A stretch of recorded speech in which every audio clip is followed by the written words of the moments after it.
Hey folks, this is Mary. Welcome back to my channel.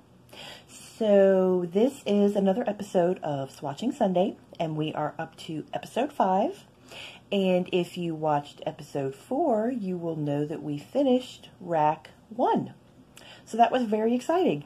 And that was a bit of a longer video because I was really trying to finish up rack 1, because I think if I did my normal 10, that there was only going to be like 3 or 4 left in the rack, and I just wanted to finish it, so I pushed on through and gave you some extra samples. And pardon me while I have a sip of my coffee. In my lovely, can you see that? My stay-at-home dog mom cup, which I love. And that is my goal, to someday be a stay-at-home dog mom. But anyway, we are on to rack 2 today. So here is rack 2. And it does have a few gaps in it because I'm always pulling out samples, and there's samples floating around, and I'll probably find some under the couch later, and who knows. But this is rack 2, and I was looking. I have 5 racks, I think. 1, 2, 3, 4, 5. Yes, there are 5 racks. So we finished rack 1, and this is rack 2. And rack 3 is full of duplicates where I had purchased a sample and then I went out and purchased a bottle. So those are kind of my superfluous samples. And then, what is that? 1, 2, 3, 4. So rack number 4 is, oh, there's the dryer. So rack 4 is my blue inks that I was working on earlier this year. And rack 5, I just emptied out trying to fill this one up. So that means rack 5 is empty.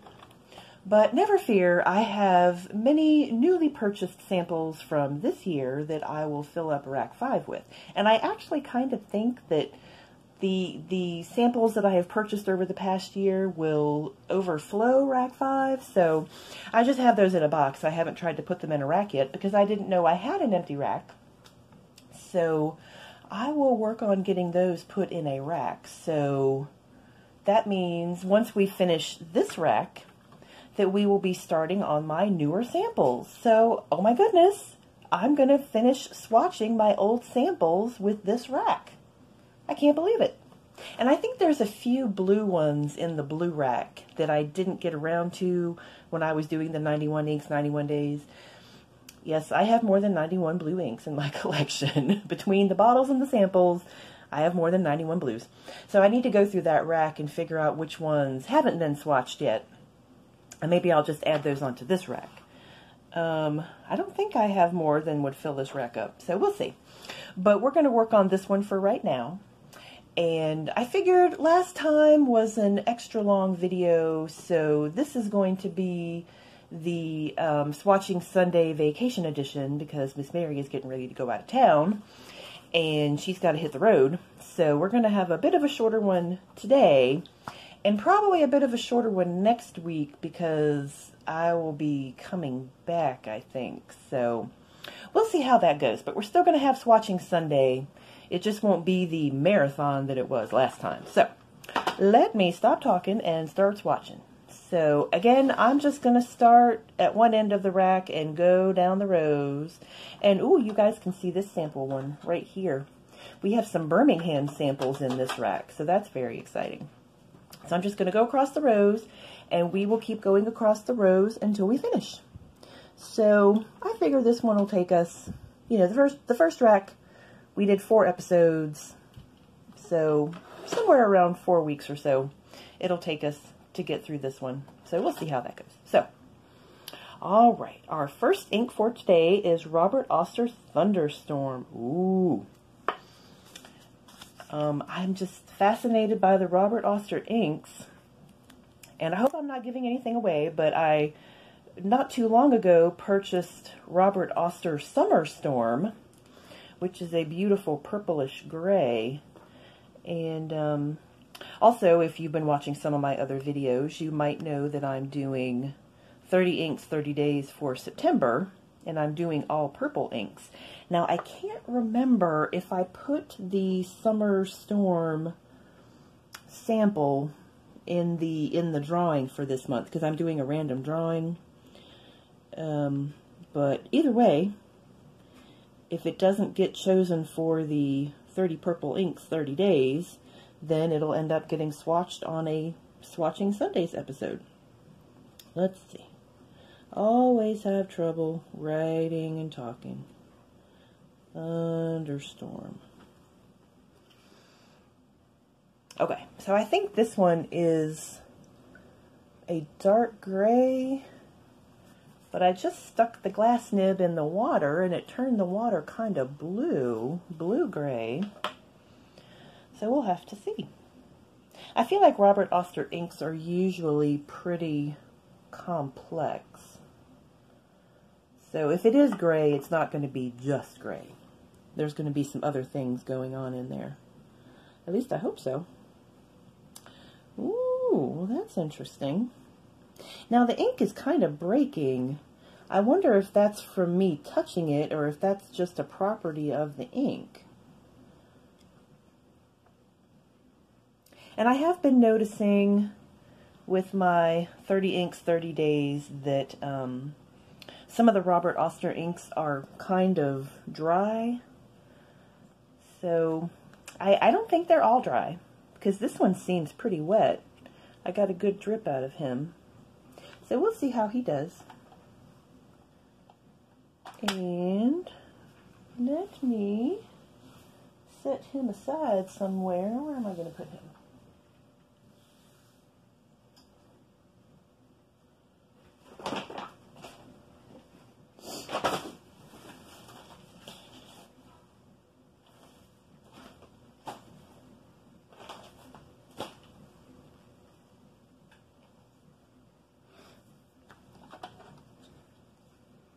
Now I forget where somebody was talking about Robert Oster. I can't remember if it was a comment on my video or a comment on somebody else's video. That's the trouble. I watch so many videos and I look at so many websites that I forget where I read things and or hear things. But I just have all this information floating around in my head. Okay, our next ink is a Birmingham ink, and it just says Snowflake, but of course the Birmingham inks always have longer names, so I believe this one is called Winter Garden Snowflake. And all of my Birmingham samples are samples from the last time they sold ink, when it was made elsewhere and sold by them. So they've just started selling inks again, but they're made in-house. And there's been some debate going on about the formulas. The inks have the same names, but they're looking a little bit different. So I just wonder if it wouldn't have been in their best interest to just make new inks. You know, if they made this is a kind of a light blue, if they just didn't call it Snowflake, if they just made up a new name. I don't know. Maybe they like their names, or maybe they thought they had the formulas close enough that nobody would notice. But I don't know. Nobody's pickier than us fountain pen people, right? If anything's off, we're going to notice it. Like the Tomaway River paper. What's up with the Tomaway River paper? They've changed the composition of the paper, and it's just not the same. So I don't know. I don't know what was up. Okay, Birmingham. I'm just going to put Birmingham. I don't know why they decided to change the formula. Was it a cost savings on the paper? I'm still talking about Tomaway River paper. But was it a cost saving measure, or did they think they had actually come up with a better formulation for the paper, a better composition for the paper? I don't know. But people are saying that it's different, and then I have to wonder, are people actually having a different experience, or is it like a psychological thing where we know there's been a change, so we're looking for the change, and any little difference we're saying, oh, it's the change in the paper, when it could be, you know, the pen, the humidity, the angle of the desk, who knows what it might be. I don't know. Psychological changes are very powerful changes. And also with Birmingham, I kind of get the impression that they wanted to do the inks in-house. Did I read that somewhere? Is that my own assumption? I'm not sure. But yeah, I don't know why they switched over from the other manufacturer to making them in-house. Maybe they were having trouble with the manufacturer. I don't know. But anyway, there is Birmingham Snowflake, which is a lovely light blue. And as always, I really want to compare this with some of my other cards, but not today, not today. We're just swatching. We're swatching on Swatching Sunday. But I wonder, do I need to have like a, after we get all the swatching done, maybe I need to go back through the swatches and do like a comparison Sunday. So we can compare all the swatches with other inks that I have. Ooh, wouldn't that be fun? But that would just take hours. Because I could just compare inks forever. Okay, let me go check on the dryer and I will be right back. So the trick when you step away from the camera is to remember what you were talking about before. And I haven't gone back and looked at the video to see what I was talking about, so let's see if I can remember. I was talking about Tomoe River paper, and I was talking about Birmingham ink. And speaking of Birmingham, this is Birmingham Polar Bear. And I don't remember what the rest of this name is. Let's see. I do remember it's a blue. So,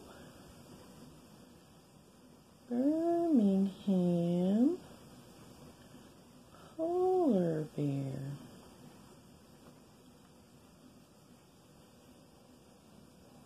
Which reminds me of two Noodler's inks, Blue Nose Bear and their Polar line. This is a combination of the two. But anyway, Tomoe River paper. Yes, they changed the formula. So was that as a way to improve the product or to save money? And Birmingham, are they making the inks in-house now to improve the product or save money or just because they want to make it themselves? I don't know. Oops. Alright, and I think there was something else I was talking about before that, but that escapes me. So we'll have to see if I remember. Alright, so we had two Birmingham inks in a row. And let's see what's next. This is Diamine Macassar. And this one does have a dot on it, one of my old dots. And it looks like a brown ink.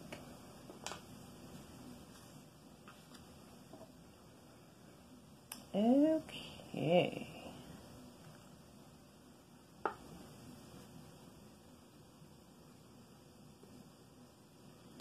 Diamine. And how are we spelling Macassar? With one C and two S's. Macassar.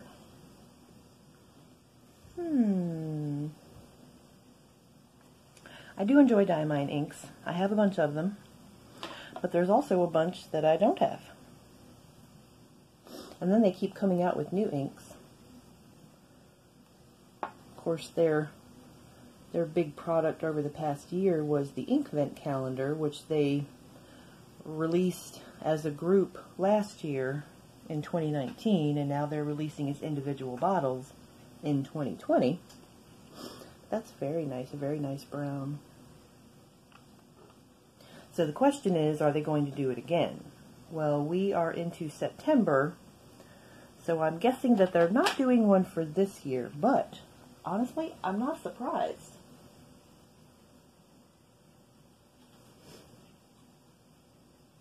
Because they released 25 new inks last fall for the ink vent calendar, and that's a lot of work, a lot of research and testing and packaging and everything. So I wouldn't think they would do one this year. Of course, one can always hope, but probably not till next year if they decide to do it again. Okay, this is Noodler's and Tatum.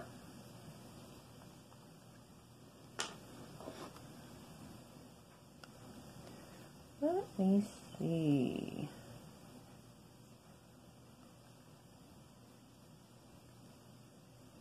Well, trying to get some on the nib here. Noodlers. That's a fun word to write. And antietam.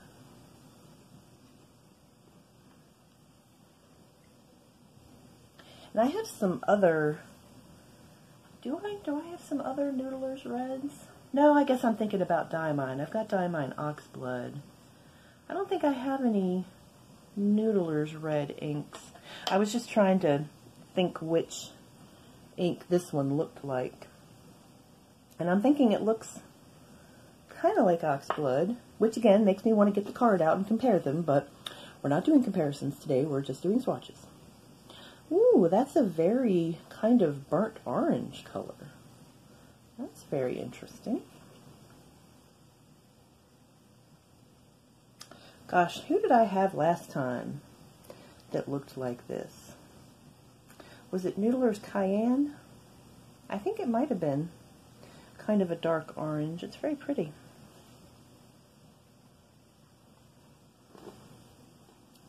Okie dokie.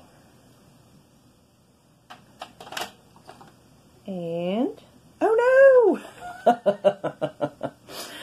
Well, would you look at that? There are 2 samples of Noodler's Antietam, and both of them are from Goulet. And one has my old Swatching sticker on it, and one does not have a sticker on it, which means it's a newer one. Or possibly the sticker fell off, but it's probably a newer one. So I will need to combine those into one sample vial. Oh, I do have this problem. Do you have problems with duplicate samples? Or buying the sample and then the bottle and then you forget that you have the sample? Okay, moving on. This is Diamine Twilight, also from Goulet Pens. And I remember, Chris Fine's talking about this ink. She was comparing another ink to this. And I guess you guys want to see me dip the nib, huh? But I can't remember which one the ink was that she was comparing to this one. Well, my goodness, it doesn't want to stick to the nib. Come here. Get in there. Okay. So this is Diamine Twilight.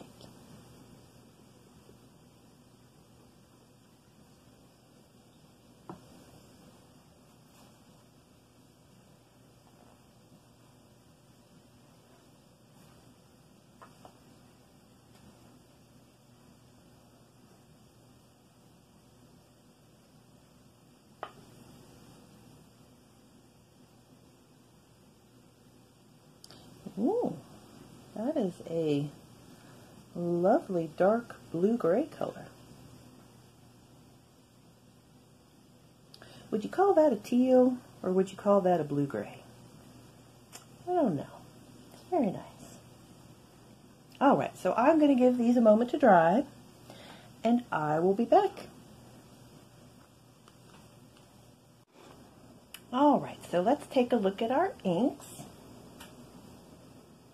First up, we had Robert Oster Thunderstorm, a beautiful dark gray, and it has kind of a gold sheen, a gold halo around the edge there. Very interesting. And again, I'm not sure if the lighter areas were from me touching the card, or if that's just a property of the ink. And then we had Birmingham Snowflake, and this is the original formula of the ink, not the new formula. And next up we have Birmingham Polar Bear, which is a pretty distinct blue from Snowflake. This is a bright blue, and this is more of a kind of a blue-gray. And I don't see any sheen on either one of those. And then we have Diamine Macassar, a lovely brown with some, I would say, some reddish hints to it. Very pretty. I like my browns with a little red. And then we have Noodler's Antietam. Speaking of red, So, I don't know.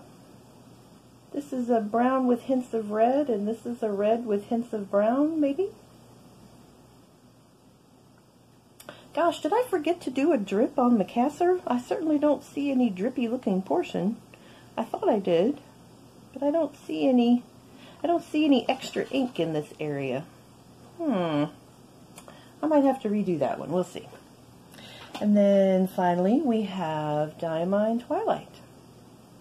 And that is lovely. That has some nice red sheen to it.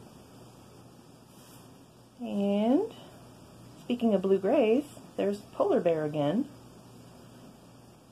So yeah, Twilight is much darker, of course. I would say tealer, grayer and tealer, with some sheen. Very nice. All right, that is the vacation edition of Swatching Sunday for today. Thank you so much for joining me. And I just might be taking you on the road with me this week. We will have to see how that goes. But I'm sure I'll come up with something interesting. So stay tuned, and I will see you next time. Bye-bye.